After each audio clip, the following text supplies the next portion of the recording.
Kristo upang mamungang totoo bilang mabubuting tao. Alleluia, alleluia, alleluia, alleluia, alleluia, alleluia.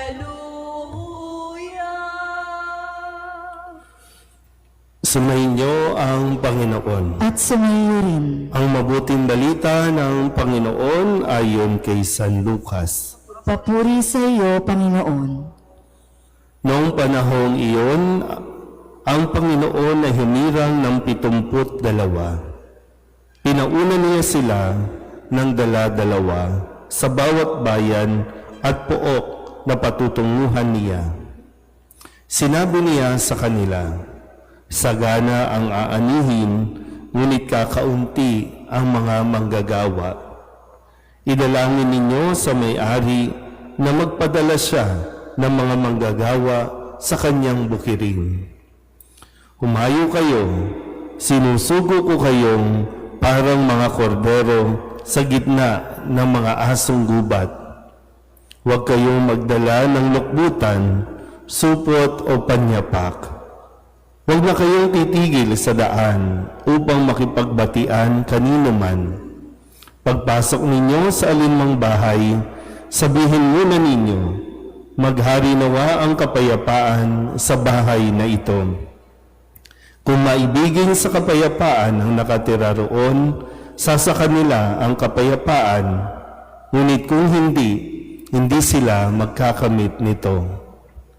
Manatili kayo sa bahay na inyong tinutuluyan, kanin ninyo at inumin ang anumang idulot sa inyo. Sapagkat ang manggagawa ay may karapatang tumanggap ng kanyang upa. Huwag kayong magpapalipat-lipat ng bahay. Kapag tinanggap kayo sa alinmang bayan, kanin ninyo ang anumang ihain sa inyo. Pagalingin ninyo ang mga may sakit doon at sabihin sa bayan, nalalapit na ang paghahari ng Diyos sa inyo. Ang mabuting balita ng Panginoon. Pinupuri ka namin, Panginoong Hesukristo. Isang magandang umaga po sa inyong lahat. Magandang umaga po. Kamusta po? Buti po. Okay naman. Salamat sa Diyos sa pagkakataon na magkasama-sama kami mga pari ng Manila upang makaharap po at magkaroon ng pagkakataon na makita ang Santo Papa at makinig sa kanya pong mensahe kung saan ay pinapaalala na ang salita ng Diyos ay kailangan ipagpatuloy sa pamamagitan ng iba't ibang pamamaraan, lalo na ang kilala nating mga pagbibigay ng katesismo o evangelisasyon. Kung kaya't sa araw na ito, muli natin balikan ang ilan sa mga sinabi sa atin ni Kristo sa ating mga narinig na pahayag mula sa Ebanghelyo. Noong Lunes, kanyang hinarap ang mga Pariseo at mga taong patuloy na nagdududa sa kanyang yung kanyang identity, sa kanyang pinapahayag. Kaya't sinabi ni Jesus, napakasama ng lahing ito.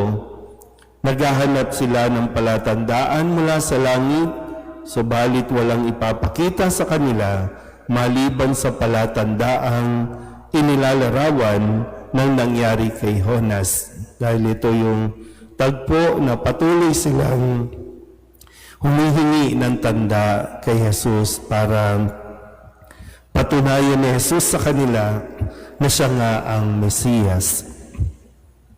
Noong Martes, ang sabi naman ni Kristo sa mga Pariseo, kayong mga Pariseo, inuhugasan ninyo ang labas ng tasa at ng pinggan, ngunit ang loob ninyo'y punong-puno ng kasakiman at kasamaan.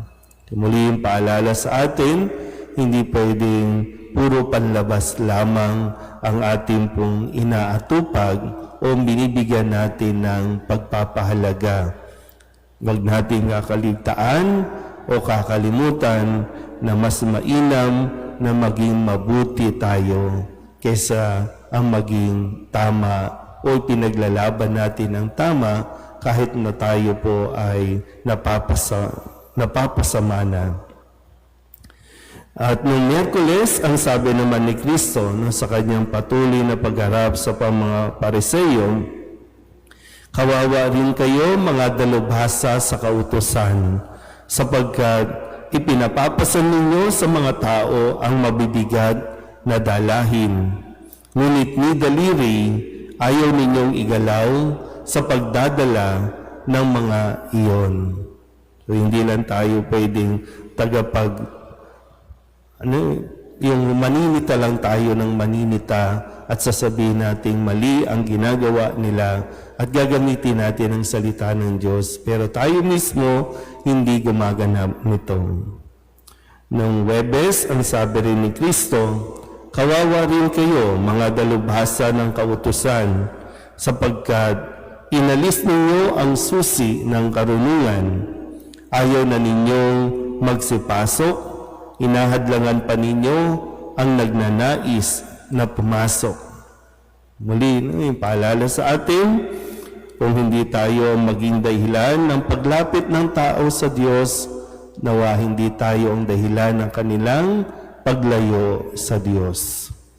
Kahapon Biyernes, ang paalala ni Kristo, kaya mag-ingat kayo sa libadura ng mga Pariseyo. Ito'y yung pagpapaimbabaw. At ngayon sa kapisahan ni San Lucas, ang manunulat ng mabuting balita, inaanyayahan tayo na magdasal. Sabi nga dito, sagana ang aanihin, ngunit kakaunti ang mga manggagawa. Kaya't idalangin ninyo sa may-ari na magpadala siya ng mga manggagawa sa kanyang bukirin. Si San Lucas ay ginamit ang kanyang talento, ginamit ang kanyang karanasan. Narinig natin sa unang pagbasa ang pangalan ni Lucas, siya ang nakasama ni San Pablo. Bagamat hindi siya kabilang sa 12 alagad, pero dahil sa mga narinig niya sa kwento, sa karanasan ni San Pablo, kung kaya naisipan niyang isulat itong mabuting balita na ipinahayag ng simbahan bilang isa sa 4 na ebanghelyo natin. So, kaya tayo rin, nawa yung mga karanasan natin mismo ay atin din mabahagi. Mga karanasan na kung paanong kumilos ang Diyos, mga karanasan kung paanong nakilala natin ang Diyos. Hindi tayo pwedeng nananahimik lang, hindi tayo pwedeng nakukontento na tayo lang ang nakakaalam ng mga mabuting balita. Sa abot ng ating makakaya, sa dami din ng paraan ngayon, gamit ang ating mga social media, gamit ang internet natin na mas madaling na ipapalaganap ang mabuting balita, kailangan natin makiisa sa gawaing ito. Kung paanong sa panahon natin, patuloy ang paglaganap ng mga maling balita o tinatawag natin mga fake news, kailangan mas marami ang makiisa na magpalaganap ng mabuting balita o ng katotohanan. Amen.